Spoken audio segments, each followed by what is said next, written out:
Les blessés que nous avons évacués aujourd'hui sont des blessés qui proviennent d'une région qui est enclavée, ça fait plus d'une décennie, et qui est confrontée à des attaques récurrentes des groupes armés. La population qui y réside n'a pas accès aux soins de santé, n'a pas accès à la nourriture, et c'est comme ça qu'on assiste non seulement à la situation des blessés, mais aussi à la situation de la malnutrition qui s'accroît dans la région. Ok, tu dispatches pour les autres. Hein?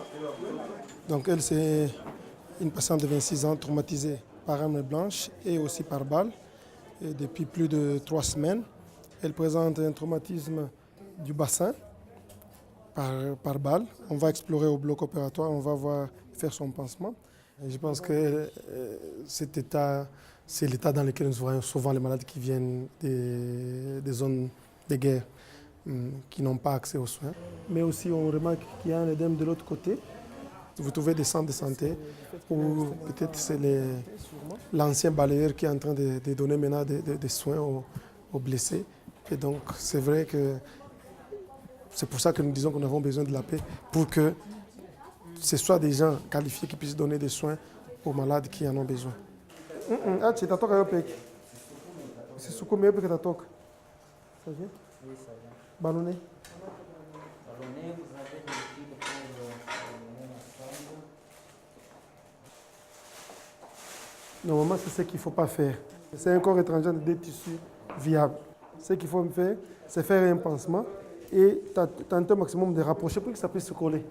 Et ça fait que ça ne peut pas guérir comme ça. Quelquefois, on se demande si c'est la punition qu'on veut infliger aux gens. Au lieu de mettre une balle, on coupe les bras. On a dit à soigner une dame ici qui a été amputée de 2 membres supérieurs. Amputée carrément.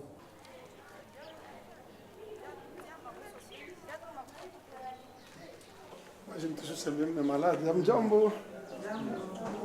Pour le moment, elle va mieux. On pense que sa vie n'est plus en danger.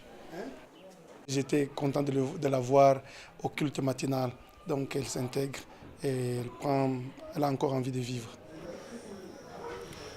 Watu wamingi wanakufa ile siku, lakini mimi wakakuwa wakanipiga mikuki, lakini wananiacha wanayua kama mimi nakufa, lakini wakaenda. Kama wakamaliza kwenda mimi na mimi nitatoka kule. En fin de compte, la chirurgie que nous faisons, ce n'est plus une chirurgie normale. On est traumatisé.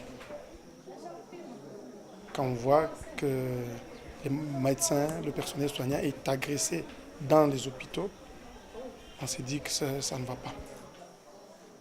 Mais ici aussi, on a vu des malades qui sont retirés des mains du personnel pour être, on ne sait pas, est-ce qu'ils sont assassinés. On vient carrément, on vous les demande par force. Et on est obligé, devant une arme braquée, on est obligé de céder. Mais ça nous fait très mal.